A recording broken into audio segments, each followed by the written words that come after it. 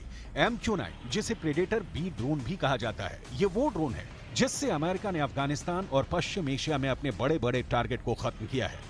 इसमें अल कायदा का चीफ अल जवाहिरी भी शामिल था। अब इसी ड्रोन की नकल बनाकर ईरान अमेरिका को चैलेंज कर रहा है।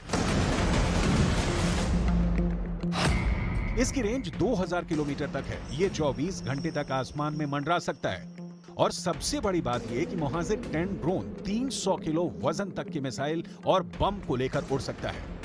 ईरान का नया ड्रोन मोहाजिर 10 पुराने वर्जन के मोहाजिर 6 के मुकाबले काफी बेहतर है।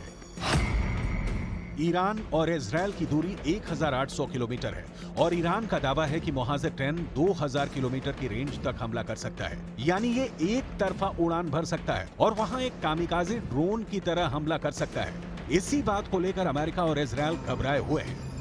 ईरान के ड्रोन की रेंज बढ़ती जा रही है और अब इसकी जद में पश्चिम एशिया के वो इलाके भी आ रहे हैं जहां अमेरिका के अड्डे हैं और वो इस ड्रोन को लेकर काफी बौखलाए हुए हैं।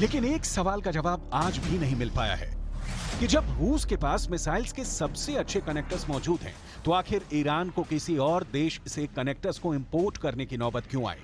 इसके बारे में कुछ एक्सपर्ट्स का यह कहना है कि रूस के हथियार गोदाम में मिसाइलों का अकाल पड़ रहा है क्योंकि युद्ध के 500 से ज्यादा दिन बीत चुके हैं और ऐसे में मिसाइलों को बनाने के लिए सबसे पहले रूस को ही कनेक्टर्स की जरूरत है और वो अब ये कनेक्टर्स किसी से भी एक्सपोर्ट नहीं करना चाहता है।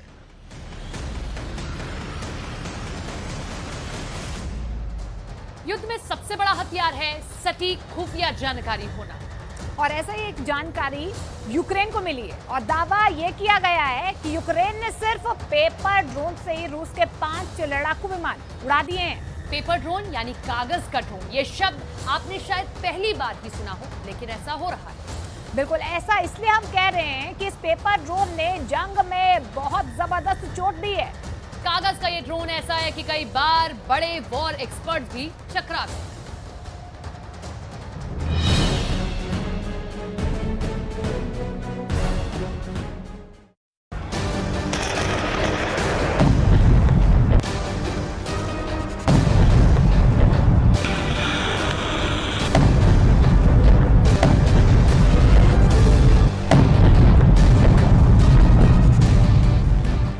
यूक्रेन के युद्ध में ऐसे ऐसे हैरत अंगेज वाक्य हो रहे हैं कि एक आम इंसान की कल्पना से भी परे हैं, यकीन करना भी मुश्किल है। क्या लड़ाकू विमानों को कोई कागज का ड्रोन तबाह कर सकता है?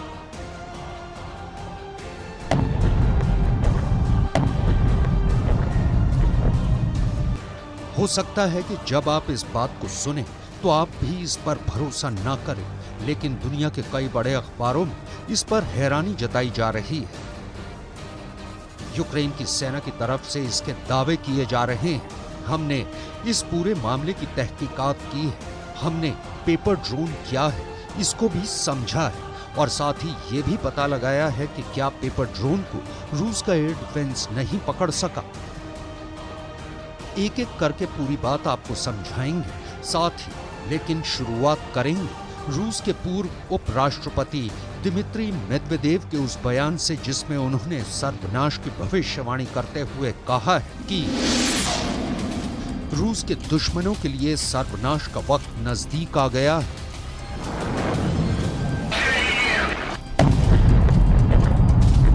सब कुछ आपको बताने वाले हैं, लेकिन विस्तार से समझेंगे कि आखिर क्या है ये पेपर ड्रोन अटैक का मामला। पेपर ड्रोन अटैक इस युद्ध का अब तक का सबसे अकल्पनीय, अभूतपूर्व और अविश्वसनीय मामला बताया जा रहा है। ये है ज़ेलेंस्की का वो चीता कमांडर जिसने कागज के ड्रोन से लड़ाकू विमानों को मार गिराने का दावा किया है। वसीम मल्यूक यूक्रेन की सुरक्षा सेवा के प्रमुख हैं। यूक्रेन की सुरक्षा सेवा को SSU कहा जाता है, जिसका फुल फॉर्म है security service of Ukraine. SSU का मुख्य काम यूक्रेन की सुरक्षा और यूक्रेन की सुरक्षा से संबंधित खुफिया जानकारियां जुटाना होता है। लेकिन इसी सुरक्षा एजेंसी SSU के सूत्रों ने जानकारी दी है कि 26 से 27 अगस्त की मध्य रात्रि के बीच यूक्रेन ने पेपर ड्रोन से रूस के बॉर्डर स्टेट कुर्स्क पर हमला करके रूस के 5 लड़ाकू विमान तबाह कर दिए। हमले का दावा कितना सच है और हमले की पूरी डिटेल क्या है आपको आगे बताने वाले हैं, लेकिन सबसे पहले आपको ये भी समझाएंगे कि आखिर ये पेपर ड्रोन होता क्या है। दरअसल पेपर ड्रोन का मतलब है कार्डबोर्ड और मोटे कार्ड शीट से बने हुए ड्रोन। आमतौर पर दुनिया में ऐसे ड्रोन इस्तेमाल किए जाते हैं जो धातु के बने होते हैं, यानी ड्रोन में एक मोटर तो होती है जो कि उसे ऊपर हवा में उठाती है, लेकिन साथ ही इसमें पंख भी होते हैं जो कि इसे उड़ने में मदद करते हैं। साथ ही इसमें विस्फोटक भी भरा जाता है। ऐसे ड्रोन जिस भी टारगेट पर जाकर फटते हैं वहां ड्रोन तो खत्म हो ही जाता है, यानी ड्रोन की खुदकुशी हो जाती है, लेकिन जिस टारगेट पर वो गिरता है वो अरबों डॉलर्स का बेशकीमती हथियार पूरी तरह से तबाह और बर्बाद हो जाता है।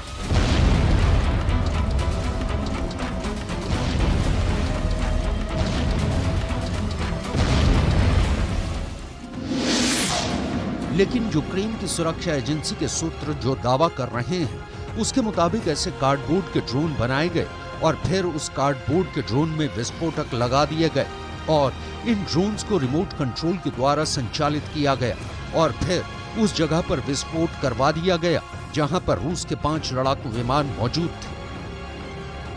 यह दावा कितना सही है इसकी पड़ताल भी हमने की है।